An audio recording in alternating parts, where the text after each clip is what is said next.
In my last video about Mark Cavendish, it was the night before the tour and before it started, and I said that if he won one, he might win two, and then who knows?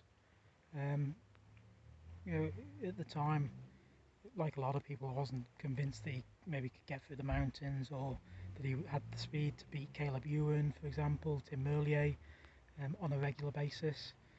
Anyway, things have fallen quite nicely for him. It's obviously a shame for Caleb Ewan, who I rate highly. I think he's a great rider. I've seen him win. He won the Commonwealth Youth Games on the island in 2011. Um, and now we're at the stage where Cav's got he's equalled the record today, and we've got nine days left as a rest day, five mountain stages, middle mountains tomorrow I think it is, a time trial, and I look at the route and I think, Friday and Sunday potentially sprint stages, so he could end up with 6 wins. But on the other hand, with all those mountain stages next week and the time trial, Friday might just be they might knock it off in the peloton and take it easy like they did yesterday. I really don't know.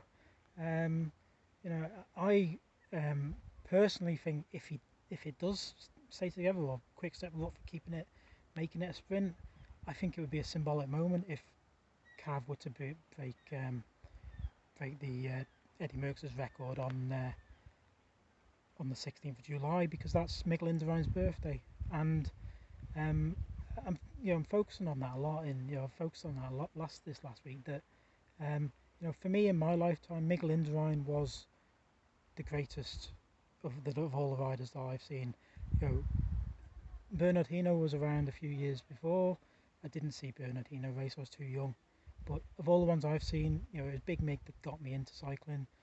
He's from Pamplona, where I have family, but also the 16th of July is my birthday, so it was just a connection, and I think that would be quite symbolic. It'd be quite nice if he did it on Miguel Indurain's birthday.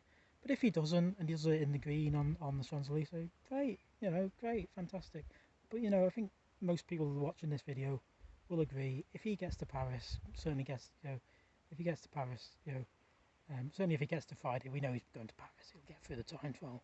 But if he gets to Paris, he's probably going to win on the Champs-Élysées. If you would think, 9 times out of 10 it finishes in sprint.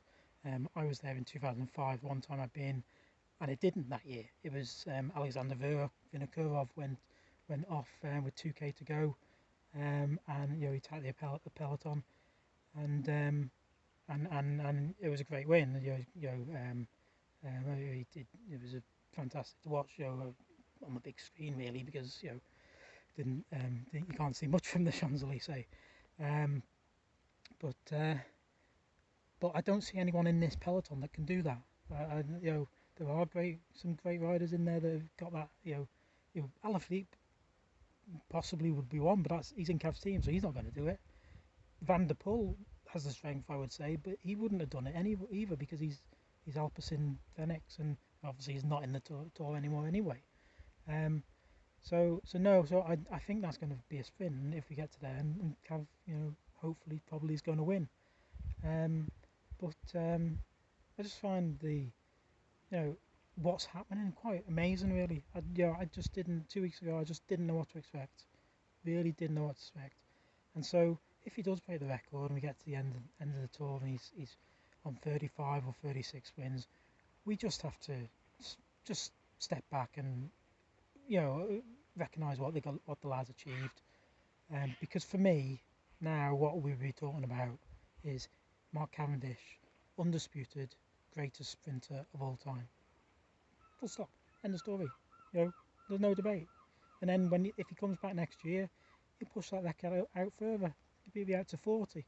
And when you look down the list, if you go down the list, there's no one in the modern era that comes anywhere close.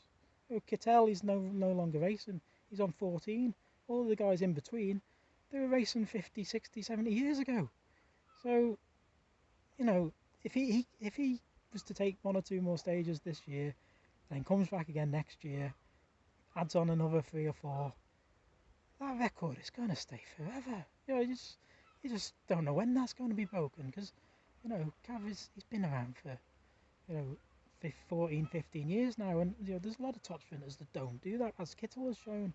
So, yeah, so we'll see. So, but that's how I feel. I think that's what we're looking at. If he ends the tour with maybe 5, another, gets that record, finishes in green, he's already undisputed greatest sprinter in the world, and then hopefully he'll come back next year, add a few more, just to make it even harder for somebody to beat. Brilliant, awesome performance, and I hope you enjoy the rest of the tour.